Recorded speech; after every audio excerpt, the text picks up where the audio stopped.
Russian Belgorod plunged into blackout again after reported substation explosion. Ukraine to start using ballistic missiles regularly after Neptunes, and Ukrainian General Staff confirms strike on explosives factory in Russia and oil terminal in Crimea. We'll talk about this with Mark Voyger, former special advisor to General Ben Hodges, commander of U.S. Army Europe, senior fellow, Center for European Policy Analysis. Mark, glad to see you and thank you for joining us. Good afternoon, Olha. Glad to see you and thank you for inviting me. Always a pleasure.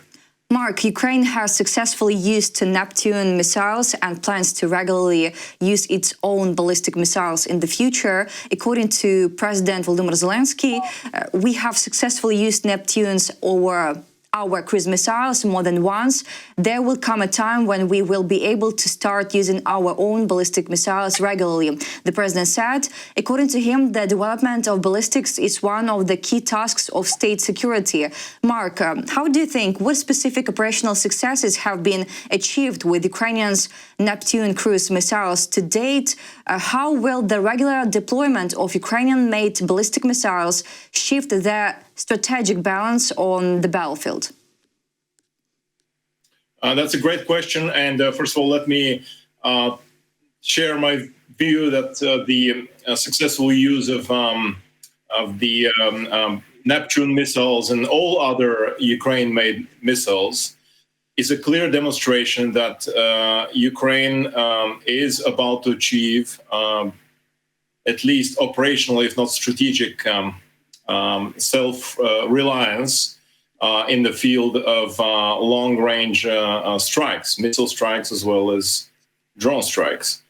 It is part of what I have called for the last 1.5 to 2 years the Trump-proof plan, a plan for victory, a plan for long-range attacks that does not depend on the, let's put it this way, changes of mood of the specific person in the White House, but actually depends on Ukraine's own military-industrial complex, of course, with the support of the European allies, NATO, the European Union funding, resources, technology, etc. So again, I would like to congratulate both your military, your intelligence, as well as your military-industrial complex for such a major achievement. This is really impressive. A country that has been at war against the largest land power in Eurasia, or at least on the European continent, against the aggressive Russian Federation, a terrorist state. A country such as Ukraine, that is obviously smaller, but is able to actually develop its own unique military capabilities and strike deep inside Russia.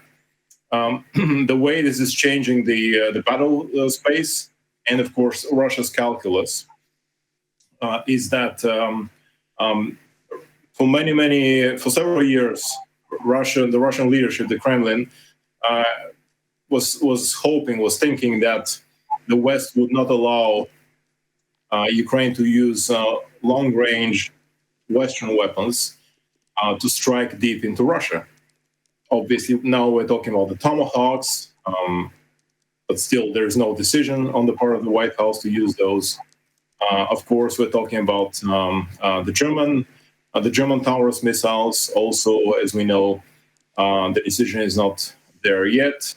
And then, of course, there are the French and the British missiles, but they're not that long range. Obviously, what your military has created, the Neptunes and now the Flamingos, these are really, really successful missiles, and therefore they are making Russia, really, first of all, feel the pain in terms of destroying the Russian oil refining capabilities. As far as I understand, over a third of it has been destroyed, maybe more. I've been reading numbers like 38%, probably more. And I'm sure you will be able to hit even more those plants. This means that the Russian Federation will continue suffering from gasoline shortages, which of course will put a lot of pressure on on Putin's regime, on the population, and maybe there will be some popular discontent that that can put pressure on the regime itself. Also, of course, this is preventing the Russian military from getting enough oil, petroleum products to sustain the war effort. And of course, psychologically, it also shows the Russian leadership, the Russian military, that they're not invulnerable, that Ukraine can hit deep inside this vast Russian territory where no one else has been able to hit. And of course, it hurts.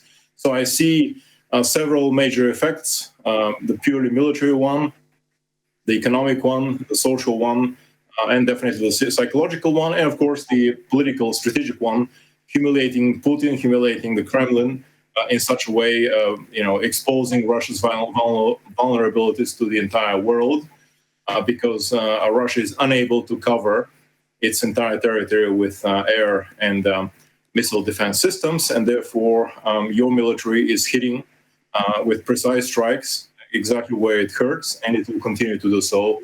And this is a great victory in and of itself.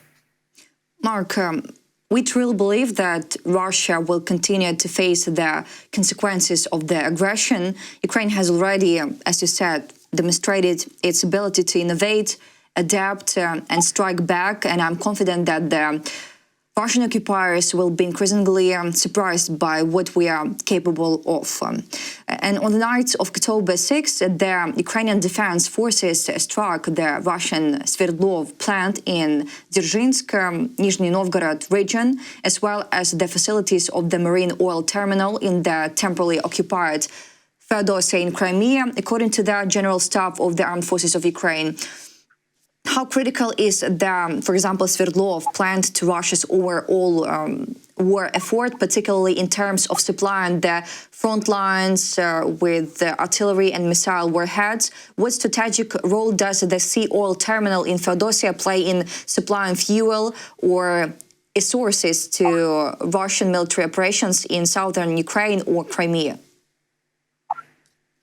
Well, to continue my previous thoughts, what I said earlier, your military, intelligence services are extremely good, extremely adept, and very skillful in identifying targets that can really hurt the Russian military industrial complex, and of course the Russian economy, as we said, the military effect and the economic effect, of course, and the psychological effect. So obviously, destroying the oil processing plants is one part of the equation. An important element of this strategic game of knocking the Russian economy out, so it is not able to sustain the war effort. The other important element, of course, is hitting those oil terminals, as you pointed out, and so. Russia is using those terminals, of course, to get oil out on the world market, or to sell oil-derived products. And so, I can imagine that if these ports, if these facilities are under constant threat of Ukrainian missiles, Ukrainian strikes, maybe long-range drones too. Then this will create even more economic pressures on Russia and on the Kremlin regime. Also regarding the plant that you referred to, of course, now there's a great game. There's a great competition between Russia, Ukraine, and between Russia on the one hand, and then Ukraine and Europe and the West as a whole on the other. In that the question is who is going to be able to manufacture more ammunition, more critical components, especially for for drones, for missile manufacturing, etc. As we know, Russia has been preparing for this war for a long time, and Russia is being aided by China, by North Korea, by Iran. Europe and the US, unfortunately, have been lagging behind somewhat in terms of especially manufacturing artillery shells and more, let's put it this way, simpler but more numerous components and ammunition. So knocking out one Russian plant like this is, I think, a huge victory again, because it will reduce Russia's capability to sustain, as I said, the war effort, and not only on the battlefield, but also to hit civilian targets. You know better than I do that while Ukraine is always targeting either military targets or targets of strategic economic value, as we spoke, the Russian regime, because it's a terrorist, aggressive regime, it always predominantly hits civilian targets in Ukraine. And so when you destroy such a plant, obviously it will give some relief, I hope, and some pause in the Russian attacks against the Ukrainian cities and civilian population. Mark, Belgorod in Russia is facing another blackout with power out in several districts. Some reports also point to severe disruptions in water supply and internet access. According to Belgorod Governor Vyacheslav Gladkov, Russian channels claim a missile strike allegedly hit the city's Olha substation. The substation is on fire and most of the city is experiencing widespread electricity outages. Numerous photos and videos have surfaced online showing the explosion at the substation and the resulting power loss. We understand, but what is the strategic importance of the Olha substation in Belgorod's energy grid, and how long, in your opinion, is the estimated recovery time from the damage sustained? And what are the wider implications of repeated infrastructure strikes on Belgorod? Is Russia moving to harden such targets or improve air defense in the region? Here, more about air defense, not in this region, but in Russia in general. Well, obviously, in this conversation, we're covering all elements of the military and economic warfare between, Russia and Ukraine. Russia has been striking also at your electrical grid and your power stations, your, water processing plants and other facilities, and quite logically, your military is also targeting the Russian facilities of this nature. So we spoke about the destruction of the targeting of the oil refineries, and then the oil terminals, and then the various military manufacturing plants. Of course, now it's the turn. The turn has come for the Russian electrical grid to be targeted, just like Russia has been doing for the fourth consecutive year, and is still trying to do it. Obviously, the Russian strategy this winter will be to target more of your electrical grid, power plants, so that there are blackouts in Ukraine. Obviously, you have to pay them back. Let's put it this way, and make the population at least feel the same pain. So they hopefully start putting pressure on the regime. Of course, it's a huge embarrassment and humiliation for the Kremlin, as I said. Obviously, Belgorod is relatively near the Ukrainian border, so it will be very difficult, in my opinion, for the Russians to protect such vital facilities, even if they bring additional air defense and other assets. Being so close to the border really allows you to surprise them. And so I don't know really how quickly they will be able to restore that particular element of the grid. But I can imagine that your military will keep hitting if it creates such blackouts. it's difficult to see how they can be hardened successfully, especially if you also use some of your very successful missiles against them. So ultimately, Russia has started a war hoping that they will be invulnerable, that they can hide behind their long distances, obviously thousands of kilometers deep into Eurasia, into Siberia. But now this is playing against them because they cannot cover their huge territory all at once, all the strategic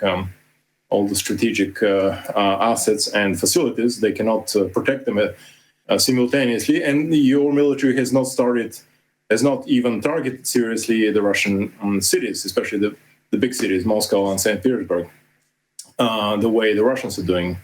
And so I can imagine that if the Russians are protecting those two major cities, then they have to take air defense systems away from other facilities, from, as we spoke, from the electrical grid, from power plants, oil terminals, etc. And obviously, your military and intelligence are very successful in exploiting those gaps. Mark, we saw that Chinese reconnaissance satellites flew over Ukrainians fast during Russia's overnight attack, and the flyovers of Chinese reconnaissance satellites over Lviv during the attack are actions by China aimed at supporting the war being waged by Russia. This opinion was expressed on Espresso TV by Igor Romanenko, founder of the charitable foundation We Will Close the Sky of Ukraine and former deputy chief of the General Staff of the Armed Forces of Ukraine. And he noted that the Russians refer to the fact that the Americans will continue to provide Ukraine with intelligence, which is important for carrying out strikes deep inside Russian territory.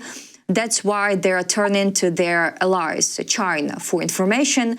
What are China's long-term strategic goals in maintaining or expanding its intelligence cooperation with Russia in the context of Ukraine?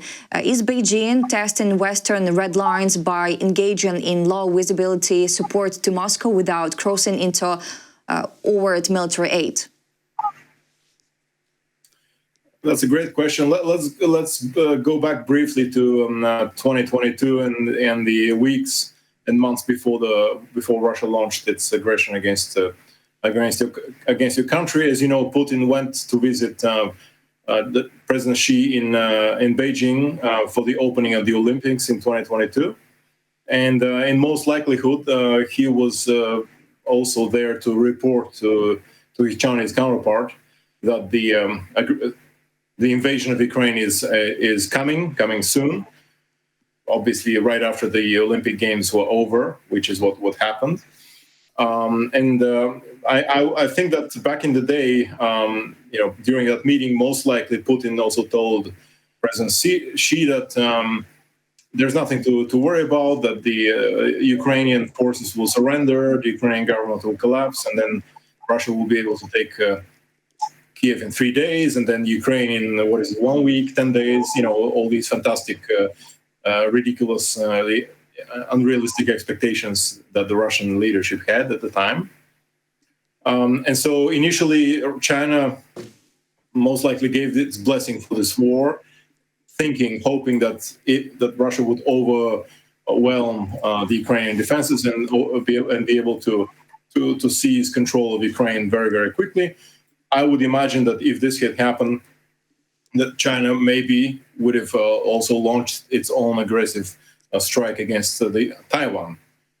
But since your country resisted and is still fighting and winning in many ways, and is not giving up, the Chinese strategy has changed, and now they're seeing that Russia needs all the help it can get. Obviously, the Russian economy is getting weaker. And so without Chinese support, Russia cannot sustain this war effort. I'm talking about financial support, political support, military, of course, in terms of military supplies, electronics, obviously technological support. And also, in this case, as you pointed out, intelligence.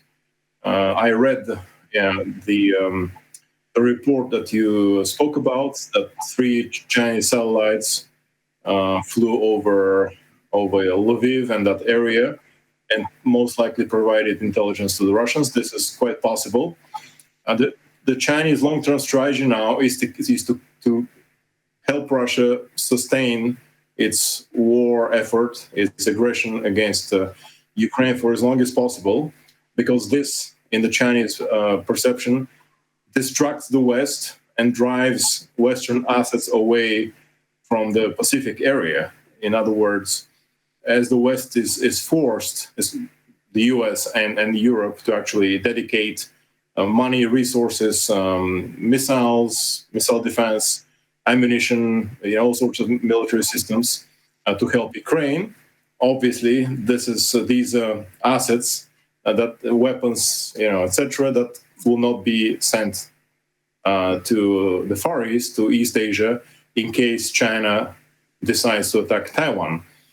Obviously, the Chinese leadership is aggressive. President Xi is a Maoist, and he believes in the unification of China by force, if necessary. And so the island of Taiwan is of strategic importance for Beijing, for the current Chinese leadership. Therefore, anything that would make the West distracted in the Western, in the European theater, in Western Eurasia, in Europe, in Ukraine, is actually welcome for the Chinese leadership, because they can prepare better for the attack against Taiwan, which may come, if not next year, maybe 2027. Yeah, and so this is the great grand strategic picture, the great game, the great Eurasian strategic game that the Beijing and President Xi are playing against Ukraine and against the West as a whole. Mark, during a massive combined strike on Ukraine on the night of the 5th of October, Russia used 549 weapons containing 102,785 components manufactured abroad by companies from the United States, China, and Taiwan, Great Britain, Germany, Switzerland, Japan, the Republic of Korea, and the Netherlands. How is it possible that after nearly 4 years of full-scale war, full-scale invasion, Russia is still able to access tens of thousands of foreign-made components for its missile and drone programs? What specific loopholes or blind spots in the international sanctions regime are being exploited to deliver dual-use technologies to Russia?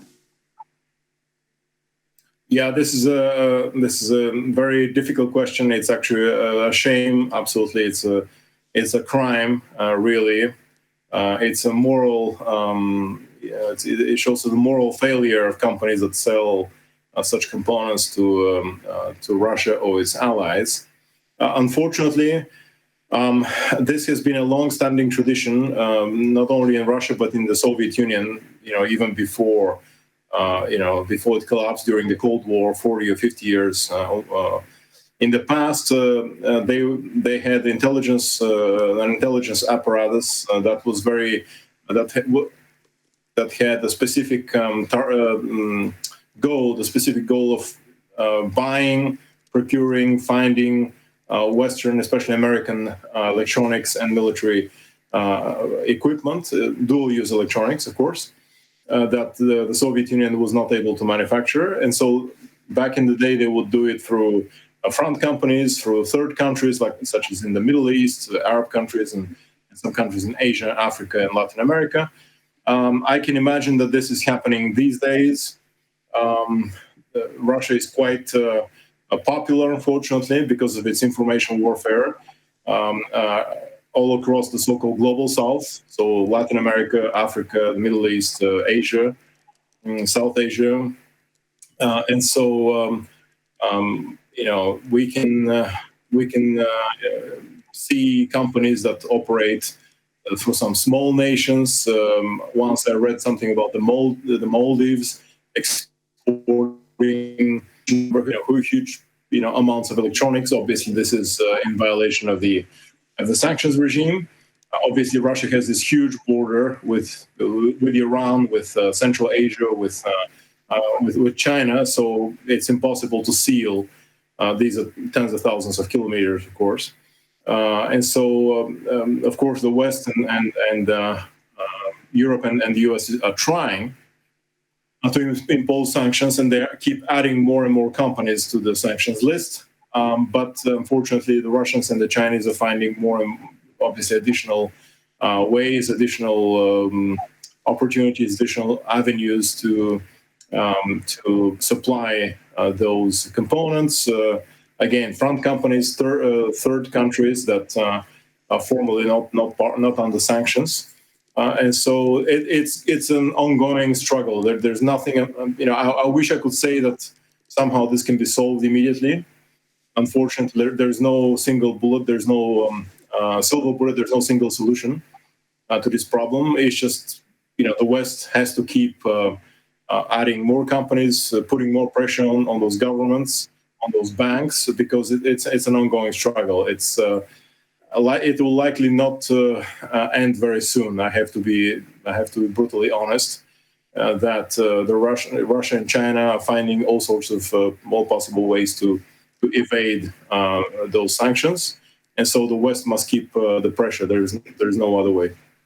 Mark, thank you very much for the insightful conversation. Your expertise and strategic perspective are always invaluable, especially at such a critical time for Ukraine and the wider region. Looking forward to our next discussion. Today we were joined by Mark Voyger, former special advisor to General Ben Hodges, commander of US Army Europe and senior fellow at the Center for European Policy Analysis. Mark, I wish you all the best and see you. Thank you, Olha, and Slava Ukraini. Героям слава!